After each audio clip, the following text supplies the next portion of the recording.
तुम्हाला जर कोणी असा प्रश्न विचारला की लोकशाही म्हणजे काय, एका शब्दामध्ये सांगा, तर आजपासून सांगायला सुरुवात करा की लोकशाही म्हणजे आंबेडकर.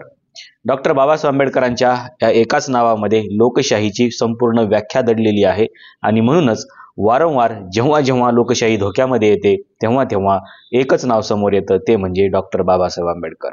आजही लोकशाही धोक्यात आलेली आहे आणि म्हणूनच वारंवार डॉक्टर बाबासाहेब आंबेडकरांचं नाव समोर येत आहे.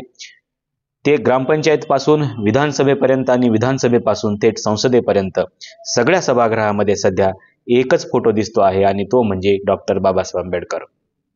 डॉक्टर बाबासाहेब आंबेडकरांनी या लोकशाहीची व्याख्या तर केलीच केली, परंतु या लोकशाहीचं बस्तान देखील या देशामध्ये बसवलं. खरं तर भारत स्वतंत्र झाल्यानंतर विन्स्टन चर्चिल भारताकडे बघून हसला होता आणि म्हणाला होता की एवढी विषमता असलेल्या देशामध्ये तुम्ही लोकशाहीची स्वप्न कसे काय बघू शकता. त्यावेळी डॉक्टर बाबासाहेब आंबेडकरांनी सांगितलं की तो आमचा अंतर्गत विषय आहे. येणाऱ्या काळामध्ये आम्ही प्रत्येक क्षेत्रामध्ये समता प्रस्थापित करू आणि या देशाची लोकशाही यशस्वी करून दाखवू. आणि तोच प्रयत्न डॉक्टर बाबासाहेब आंबेडकरांनी संविधानाच्या माध्यमातून केला. आज डॉक्टर बाबासाहेब आंबेडकरांच्या नावाने जरी लोक त्यांना विरोध करत असले तरीही त्यांना पुन्हा एकदा डॉक्टर बाबासाहेब आंबेडकरांकडेच यावं लागणार आहे. त्याचं कारण असं आहे की अमित शहा यांनी संसदेमध्ये जे काही भाषण केलेलं आहे त्या भाषणामध्ये डॉक्टर बाबासाहेब आंबेडकरांच्या बाबतीमध्ये काय बोललेलं आहे तुम्हाला माहीतच आहे. आता याच अमित शहाच्या विरोधामध्ये तृणमूल काँग्रेसने आणि काँग्रेसने या दोघांनी मिळून विशेषाधिकार प्रस्ताव आणलेला आहे. हा विशेषाधिकार प्रस्ताव काय आहे, तर हा विशेषाधिकार प्रस्ताव भारतीय संविधानाच्या कलम 105 मध्ये देण्यात आलेला आहे.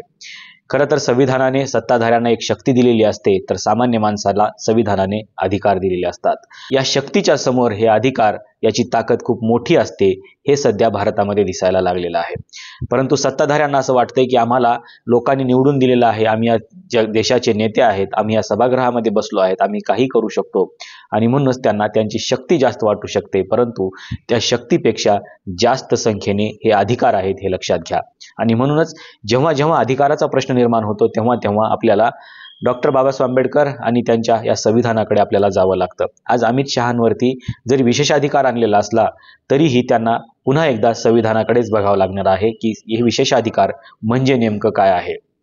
आपल्या सगळ्यांना माहिती आहे की भारतीय संविधानाच्या कलम 105 मध्ये विशेषाधिकाराची तरतूद करण्यात आलेली आहे. हे विशेषाधिकार कोणाला असतात, तर लोकप्रतिनिधी म्हणून निवडून गेलेल्या सभागृहातल्या प्रत्येक सदस्याला हे विशेषाधिकार देण्यात आलेले आहेत.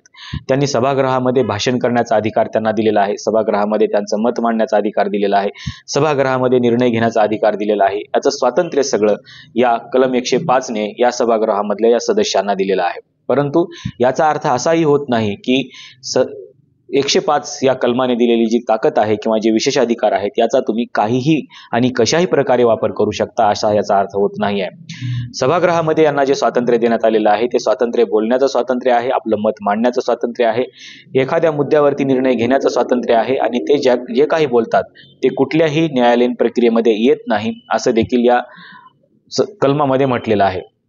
परंतु या कलमाचा अर्थ असा नाही की तुम्हाला विशेषाधिकार दिले म्हणजे तुम्ही काहीही बोलू शकाल. आणि म्हणूनच विशेषाधिकाराचा प्रस्ताव तृणमूल काँग्रेसच्या माध्यमातून आणि काँग्रेसच्या माध्यमातून दोन्हींच्या माध्यमातून सध्या आणण्यात आलेला आहे. आता हा विशेषाधिकाराचा प्रस्ताव सभापतींनी मान्य करायचा की नाही हा सभापतींचा निर्णय आहे. परंतु जर समजा या विशेषाधिकाराच्या प्रस्तावाला 25हून अधिक सदस्यांची मान्यता असेल तर हा प्रस्ताव त्यांना मान्यच करावा लागतो आणि विशेषाधिकार समितीकडे हा प्रस्ताव सादर करावा लागतो. आता हे कसं कळेल की 25 सदस्यांची मान्यता याला आहे? एक तर विशेषाधिकार प्रस्तावावरती त्यांच्या सह्या असतील किंवा एखाद्या सदस्याने जर विशेषाधिकार प्रस्ताव सादर केलेला असेल आणि जर हा विशेषाधिकार प्रस्ताव आणायचा की नाही हे जर सभापतींनी ठरवायचं असेल तर सभापती फक्त एक करू शकतात, ते म्हणू शकतात की या विशेषाधिकाराला किती लोकांचा पाठिंबा आहे आणि अशा वेळेस सभागृहामधील सदस्याला ते उभं राहायला सांगू शकतात किंवा हात वर करायला सांगू शकतात. अशा वेळेस जर समजा 25हून अधिक सदस्यांनी हात वर केला किंवा उभे राहिले तर हा विशेषाधिकार प्रस्ताव सभापतींना मान्य करावा लागतो आणि तो विशेषाधिकार समितीकडे पाठवावा लागतो. विशेषाधिकार समिती याच्यावरती निर्णय घेत असते. आता हा झाला कलम 105चा प्रभाव की याच्यामधून नेमकं कशा पद्धतीने विशेषाधिकार प्रस्ताव आणला जाऊ शकतो आणि तो कशा पद्धतीने मान्य केला जाऊ शकतो. परंतु हा विशेषाधिकार सत्तेला का देण्यात आलेला आहे, त्यांनी सभागृहामध्ये त्यांचं मत निर्भयपणे मांडावं, त्यांना कुठल्याही कोर्टाची भीती वाटू नये, कुठल्याही कार्यवाहीची भीती वाटू नये म्हणून त्यांना हा विशेषाधिकार देण्यात आलेला आहे. परंतु सत्तेचा जेव्हा गैरवापर होतो तेव्हा मात्र याला कुठे ना कुठे त्यातला आवळून धरावं लागतं. म्हणून हे आवळण्याचं काम या कलम 105 केलेलं आहे आणि त्याचा अधिकार हा विरोधी पक्षांना देण्यात आलेला आहे की जर एखादा सदस्य अशा प्रकारचं वक्तव्य करत असेल किंवा सभागृहामध्ये जर त्याने संसदेच्या किंवा संविधानाच्या विरोधामध्ये किंवा संसदीय कामकाजाच्या विरोधामध्ये वक्तव्य केलं असेल किंवा एखाद्या प्रकरणामध्ये वाद निर्माण करण्याचा प्रयत्न केला असेल किंवा एकूणच काय तर विशेष अधिकाराचा गैरवापर करत असेल तर त्याच्यावरती अशा प्रकारची कार्यवाही केली जाऊ शकते. विशेष अधिकाराचा प्रस्ताव सध्या देशाच्या गृहमंत्र्यावरतीच आणला गेलेला आहे आणि म्हणून पुन्हा एकदा कलम 105 हा विषय चर्चेचा ठरला आहे. आता सामान्य माणसाला याच्यामध्ये काय अधिकार आहेत हे बघणं तितकंच गरजेचं आहे. खरं तर सामान्य माणूस हीच खरी या देशाची सार्वभौम शक्ती असते असं म्हटलं जातं आणि म्हणून जनता ही सार्वभौम आहे असंही म्हटलं जातं. सत्तेकडे बघितल्यानंतर आपल्याला असं दिसतंय की सत्तेला अमर्याद अधिकार देण्यात आलेले आहेत. सत्ता वाटेल ते करू शकते असं म्हटलं जाऊ शकतं, परंतु याची सगळी जी नस आहे ती जनतेच्या हातामध्ये असते आणि म्हणूनच दर 5 वर्षांनी ही नस दाबण्याचं काम या जनतेनं करायचं असतं आणि म्हणून जनतेला या विशेष अधिकारापेक्षा देखील विशेष अधिकार मिळालेले आहेत की तुम्ही 5 वर्षानंतर यांची नस दाबू शकता. परंतु सत्तेचा गैरवापर केला जातो आहे. तर सत्तेला जी संविधानाने शक्ती दिलेली आहे ती शक्ती लोकांच्या डेव्हलपमेंटसाठी दिलेली आहे, लोकांच्या मूलभूत अधिकाराच्या संरक्षणासाठी दिलेली आहे आणि एकूणच काय तर राष्ट्राच्या विकासाची ही शक्ती असते. परंतु या शक्तीचा वापर जर वेगळ्या पद्धतीने केला जात असेल तर या शक्तीला आवरण्याचं काम देखील जनता करू शकते आणि म्हणून जनतेच्या हातामध्ये ही मोट देण्यात आलेली आहे.